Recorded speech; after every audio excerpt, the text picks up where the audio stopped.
I'm Becky. I'm based in the UK, Manchester in the UK. With the handling training, I cover quite a lot of the Northwest and Scotland regions, but I do travel to clients that maybe are a bit out of that area. I've been doing handling as a profession for nearly 2 years. I've been handling my own dogs for 7 years. 2 of my own dogs are champions, mother and daughter. My oldest boy, he was the reason I got into shows through his breeder.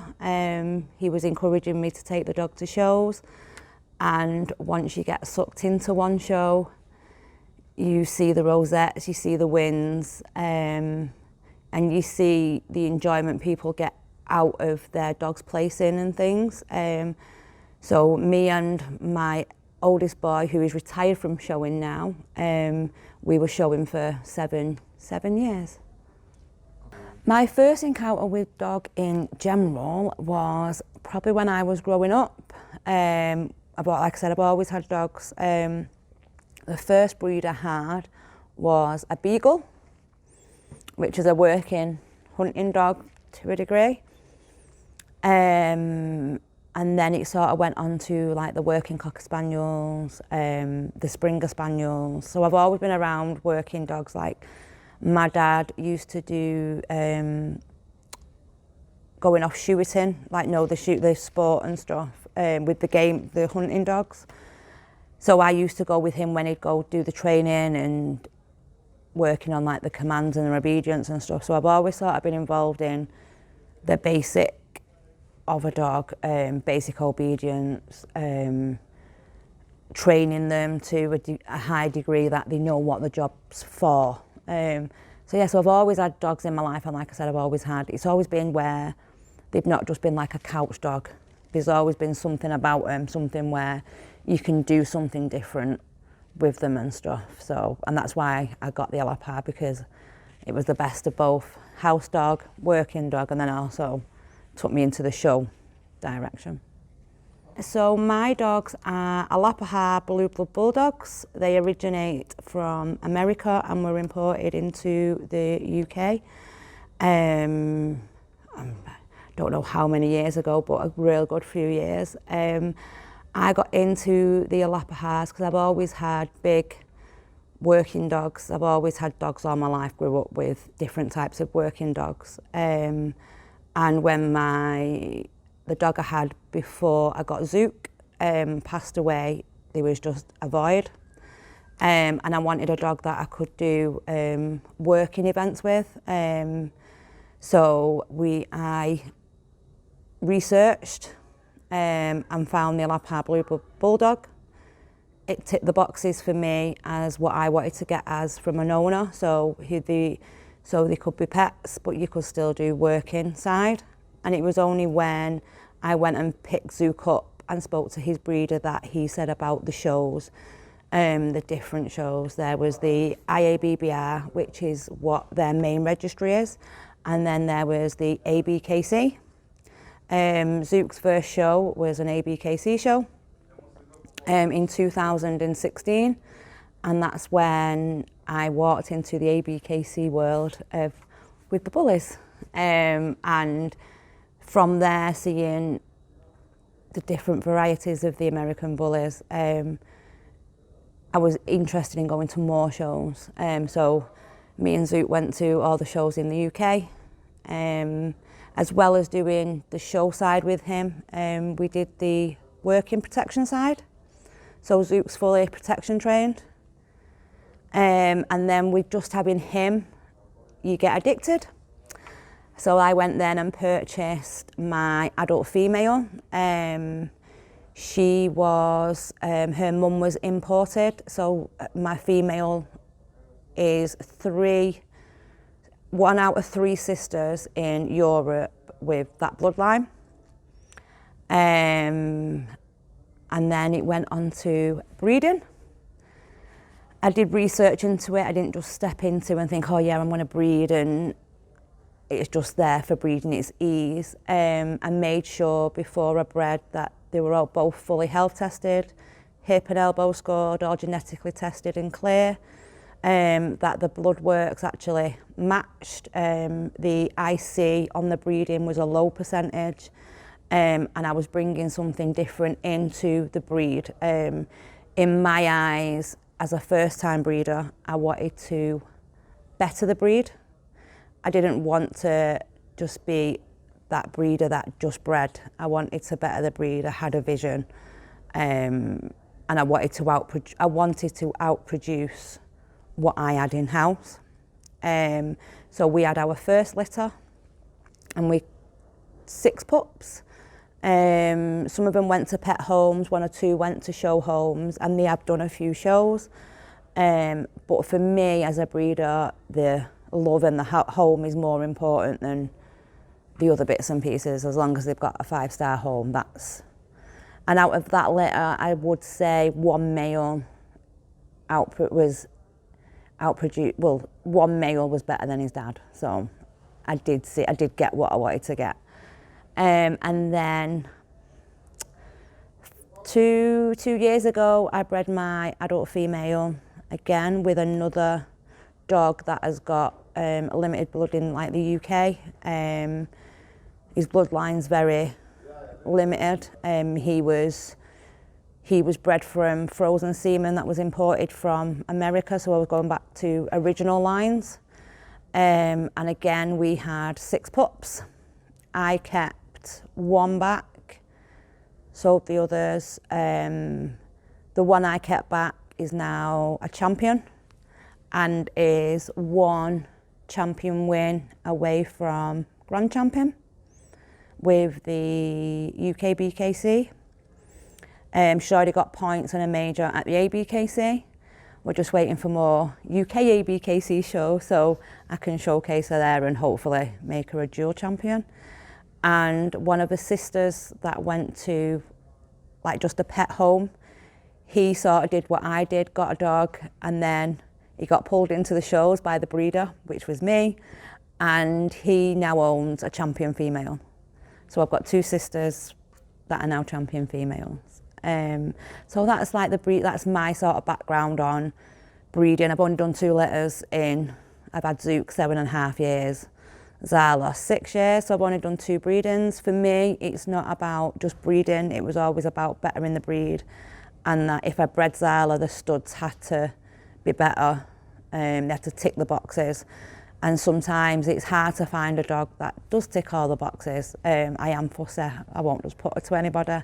And that's the same in the future with Zia. I'm not in a rush to breed her. I want a Grand Champer, dual Champer. And if there's no male out there that ticks the boxes that I want ticking, then I'm in no rush to breed her. She's my show dog. So that's my bit on the Lapahars and stuff. So the handling showing side of myself, it did come from when I got Zook 7.5 years ago.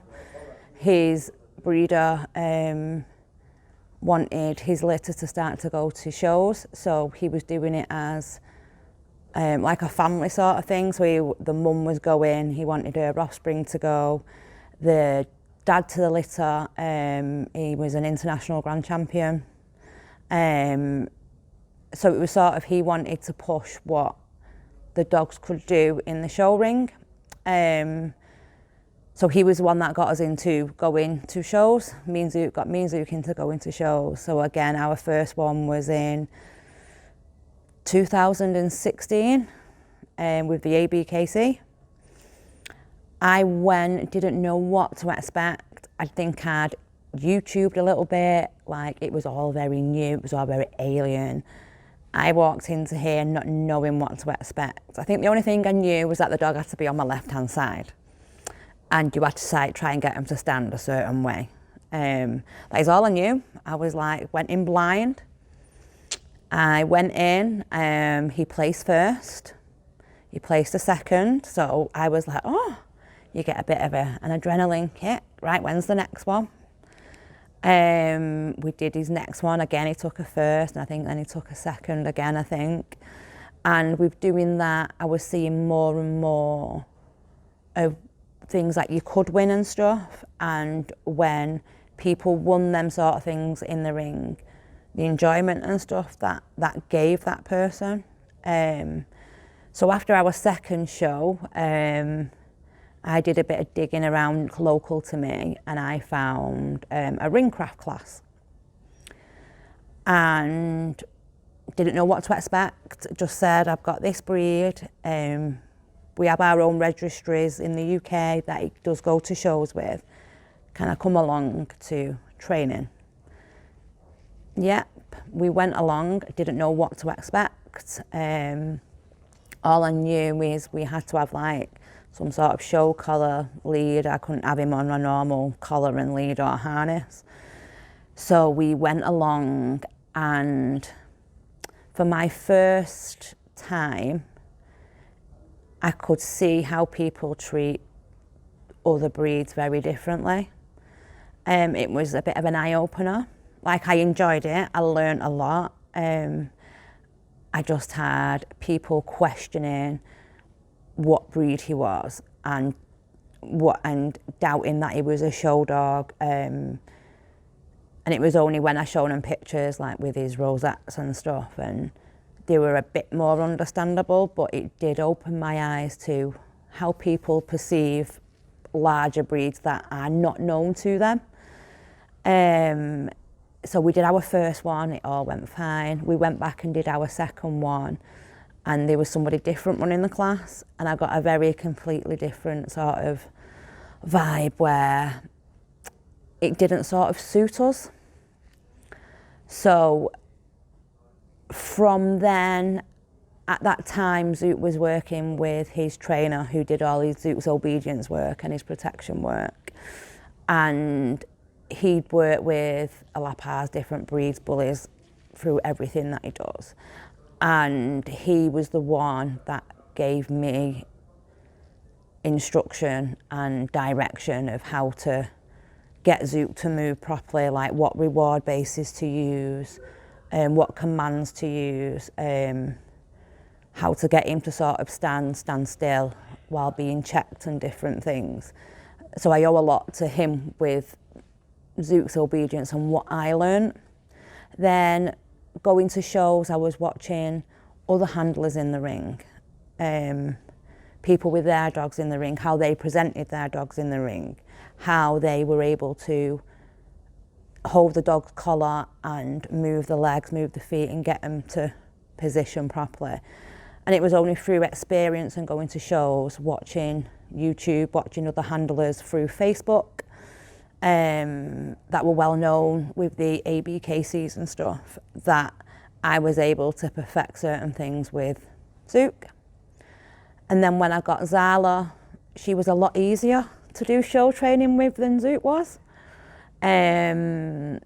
It was like it was a bit more natural to her. I don't know if it was because it was a female thing and she was attached to me, so she just did everything sort of I asked. And her breeder helped me as well with tips and things like that. And then it just sort of escalated from there. And it was only after I made her champion.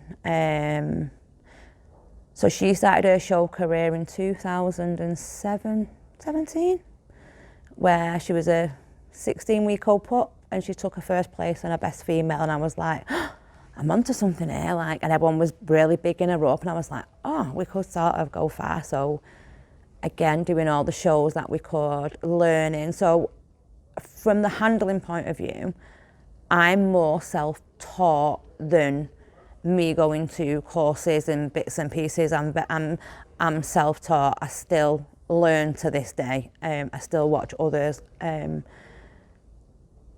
So from the handling, that's where it started.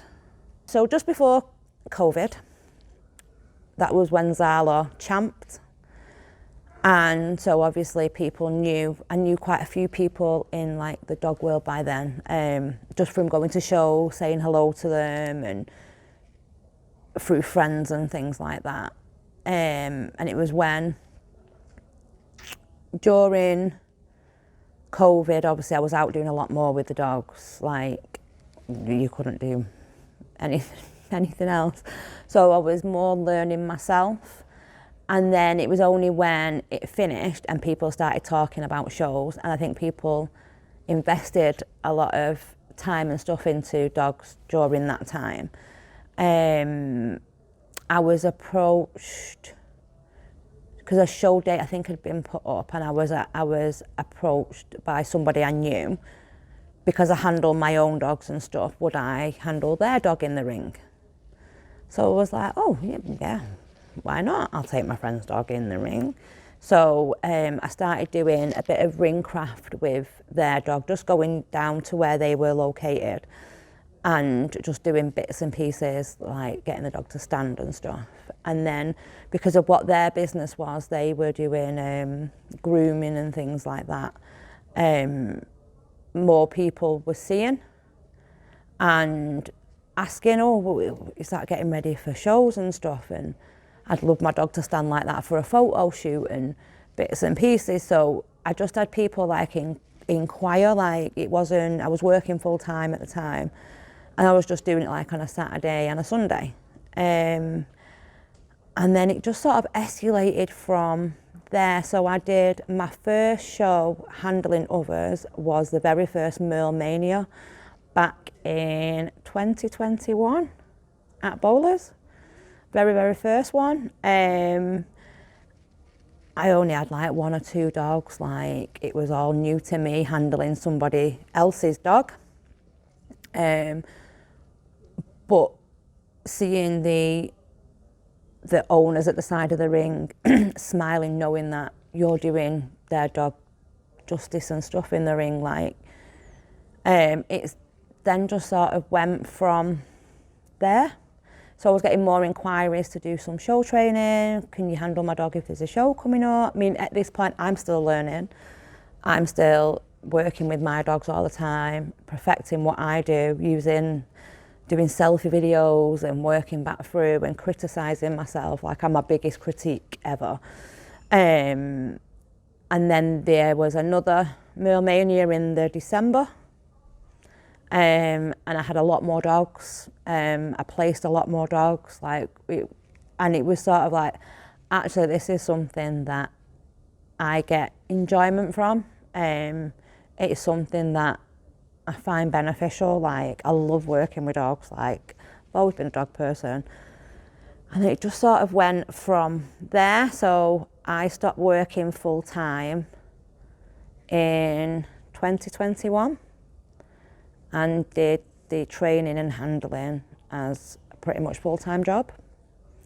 And it's just escalated from there, travelling to Europe, being asked to handle people's dogs. I even helped train the owners up to handle their own dogs. And I even now still go to, even though I do this as a profession, I still take my champion female girl, my youngest. We go to a new ring craft place, and we have been going for over a year now. And we go once a week, if I've not got shows and stuff coming up, just to perfect what I do with her. For me to, if I've got a video of a dog that I've been training and I can't quite get something right, asking like their opinion and their advice on how I could get that right or how I could make that better. So to this day, I still do training. I still train my own, and I still ask the advice and tips of others, that because the people that I go to the ring crafts with go to like Crufts and all your KC shows, and so it's nice to get input from others that are in the same profession, or I do the judging with the KC show. So yeah.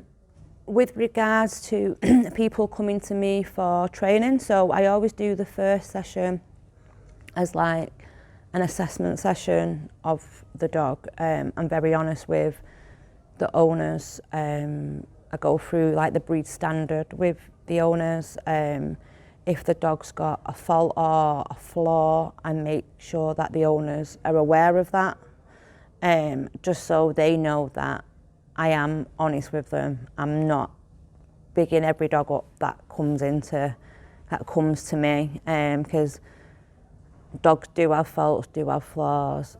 There's certain things that you can work with.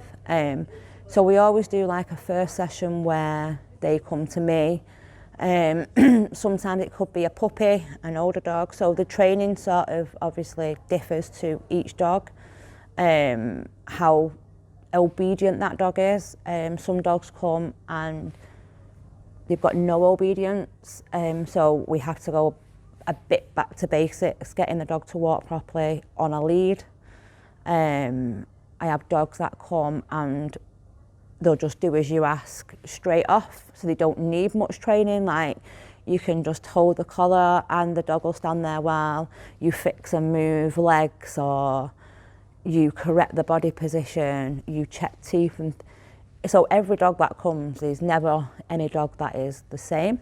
Some dogs can stand absolutely beautiful, and then you have some that you have to sort of correct the movement, because they might be going through the puppy stage, so it's all a big giddy run, walk, jump, obviously, so you're going through and you're correcting. But I also make sure that I give the owners feedback at the end, tips that they might need to work with at home. So if the dog's a bit unsure, like being touched in certain positions, making sure that the owners are working on that at home, they're doing their homework, because I'm only one person, they might only see me once a week for half an hour or an hour, dependent on how old the dog is, how old the owner wants. I don't force anyone to take an hour session or a half an hour. I do half an hour sessions. If they want an hour, then we'll book an hour. But I sometimes think if you've got a dog that is fully understanding what you want, after half an hour, you can't sort of go anymore, and you don't want the dog to end that training on a negative because they're bored. You want to end it when it's a positive, so the dog goes away and what they've been trained, it's all positive at the end of it. So again, making sure that the feedback I give the owners, that they do, it might be like touching the dog, putting the dog on a high-rise feeder, so it helps with posture and stuff. Getting the dog to work on the stand command, so if the owner tells stand, they'll stand. Working them through busy areas, so it's just so we're on the same wavelength, because you can only do so much training to prepare them for a show. So it's like with noise backgrounds and busyness and different people touching, the owners have got to invest their time into doing that as well. So that's where we go with like the owners and stuff and the training. I have people message that can't get to me, and they might be not even local to me, so I can't just say, right, yeah, I'll book you in and I'll come to you a bit far away. But they're wanting to do the training themselves, they're wanting to show their own dog, etc., or get them ready for somebody. So I always say we can do like video calls. They can send me videos, photographs, videos of them working, and I can give as much feedback and critique from that side. If they've got any questions at any time, they can just ping me a message, I'll get back to them. If I know there's handlers and trainers in the areas that they're in, I signpost them their way, because there is a few of us throughout the UK, so I always try and signpost if they're not in my area, but I know they're in somebody else's area. So training, yeah, so it differs to every sort of dog. The younger they are, sometimes the better, because you can embed it from a young age, so by the time they're older, they already understand what you're asking them and wanting them to do. So from me handling my Alapahas to me doing the bullies, I always laugh and joke about it, because obviously they're my champions, and it was only because of people I know that see me handle and champ my own dogs that I got asked to do their dogs, which were American bullies. And I always get asked, oh, is this an easy sort of breed? And I'm like, if I can handle and train my Alapahas, the American bullies are a walk in the park.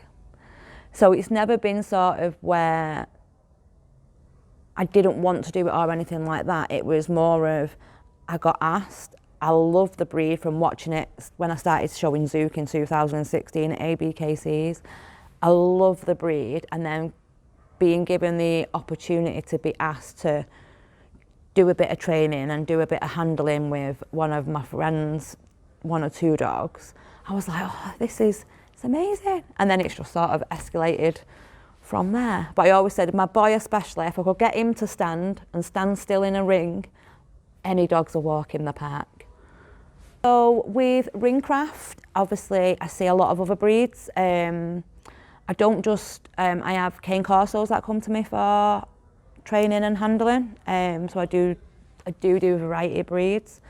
And with the ringcraft, I see a lot of different breeds, and it's nice to watch how they handle and the standards they have and how they have to be positioned and stuff. And it's been nice when I've been at the ringcraft that I've been asked to handle a few of the dogs, so it's somebody else handling and one of the judges going over and stuff. So yeah, so I'd handle any dog and train any dog. So because I've been on both sides, so I've handled my own, trained and handled my own.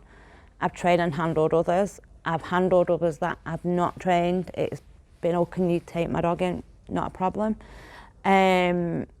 Handling my own, training and handling my own is a bit different than handling and training others. With my own, I feel pressure because it's my own, so yeah, as my own dog, she should be doing well. I train her all the time, etc., etc. But I don't feel nervous in the ring as such with my own, because I know I've trained her from a baby. This is what we do. And it's different to training and handling somebody else's. So if I've trained the dog and I've got the bond with the dog and I know the dog's going to work for me, etc., when I take that dog in the ring, I take it in as it's my own dog. For me as a handler, you want that dog to do well for their owner. They're the one that is fully invested in the dog and is fully invested in you as their handler to make their dog look the best it can possibly be in a show ring in front of judges, and perform the way that it should do in the show ring.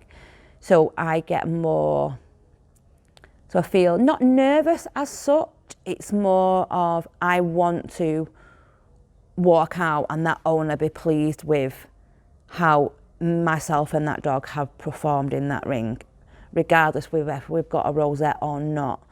I want the owner to be happy, because it's their dog, it's their life they're putting into this. So I want to make sure that when I walk out of that ring, that owner is all smiles, is all happy, and the dog's getting fussed and attention. And that's the difference between being somebody else's handler to being your own dog's. Because when you walk out with your own dog, I don't have to think, oh, the owner's going to be stood there, I want to make them happy. I'm already sort of feeling that in the ring. So you get the two different sort of feelings. You go through the same motions, you just get the two different where when you're in with somebody else's, you want to make that owner proud of that dog. You want to see it on the owner's face. Whereas when it's your own, you're the owner, so you're feeling that in the ring as an owner. You're not wanting somebody else to feel like that. The handler and owner handling the dog, every dog's different. I have had dogs where I have trained and they are so much invested in their owner that we've trained the owner and we've given the owner confidence to get in the ring themselves, because the owner's the person that'll get the best out of that dog in the ring. Yeah, they might stand and do what I need them to do, but the dog might lack a bit of confidence or a bit of happiness, whereas when the owner's got hold of it, it's like a different dog. So if I do get dogs like that, I always try and build the owner's confidence up and work with them. So I'll still do all the training. Me and the owner will work together to get the owner ready to take that dog in the ring.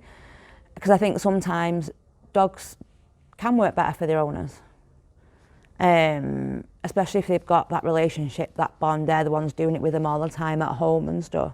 You have dogs that if their owner took them in, it'd be like, yeah, it's just playtime. They give the dog to me and it's like, right, it's showtime, I know, I've got to behave, and it's nice when you get that because you build that bond and relationship up with the dog. Again, as a handler, I've had dogs they're more of a man's dog, if that makes sense. And so I always say this dog might be better with either its owner handling or a male handler handling. If a dog isn't going to perform for me, and I don't think me personally is going to get the best out of that dog every time, I'm not the handler say, yeah, I'll still take it in and stuff. I will make sure that it's either the owner, I've signposted you to another handler, just because it's for the dog, it's not for me. It's for the owner, but it's that dog's time to shine in the ring. And if the dog's not performing for somebody, owner, handler, then that needs to be changed. So, because it is about the dog. Advice, tips, ideas for anybody who's wanting to get into the ring with their own dogs or being a professional handler is something that they want to go down the road of doing. I'd just say make sure that you understand the breed that you're working with, so you know what feedback to give to owner, negative or positive. To make sure that you're confident when you're dealing with the dog and the owner, and that you go in and it's something that you enjoy. You're in it for the right reasons. You're not in it. You're not in it for the wrong ones. The right reasons for me are the enjoyment for the owner and doing something you love, being in a ring with a dog, showing it to the best ability, having that bond with that dog, and just building your confidence in general. Don't ever feel ashamed to ask another handler advice on a dog. Don't ever feel ashamed to YouTube all stuff. Don't ever feel ashamed to question yourself, because it's all about learning. Like I've been handling 7 years, 5 of them of my own dogs, 2 with other people's, but I'm still learning. I still watch videos of other professional handlers in the ring. If I'm not in the ring, I'm watching other professional handlers in the ring.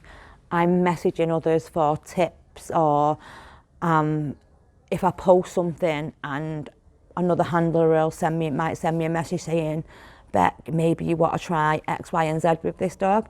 I don't take offence to that.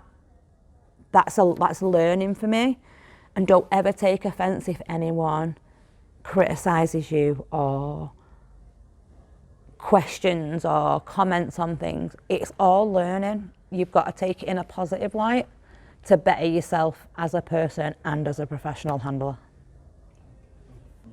So in the future from me, I am hopefully going to Grand Champ my female. She's only 1 champion away, so that is one of my visions. And then obviously try and dual champ her with the other registries she's registered with. In regards to my show team dogs, I've got 2 that are champs, so I'm hopefully trying to push for them to Grand Champ. Try and make more champs. That's one of the goals. But just to keep enjoying what I'm doing and doing it for the right reasons. My ambition, one of my main ambitions, is to go to the nationals over in America and have 1 or 2 dogs there, or be asked by someone from over there to travel over and handle their dog. That's one lifetime ambition for me to be able to go to the nationals, either with dogs that I already train and handle, or being asked by somebody from America to handle one of their dogs. But just to get out in Europe as well, which I think between now and the end of the year, I think I'm at every European ABKC show. But yeah, just to get out there, support other people, support other handlers, be there for others if needed. But my ambitions are to go to the nationals and handle a few dogs and place a few dogs over in the nationals. So to contact me, I have social media platforms. So I have Instagram. My Instagram is Destined Canine Training. I don't have a business one on Facebook yet, but you can just search my name, Becky Lowthian, on Facebook, and it's on there as well.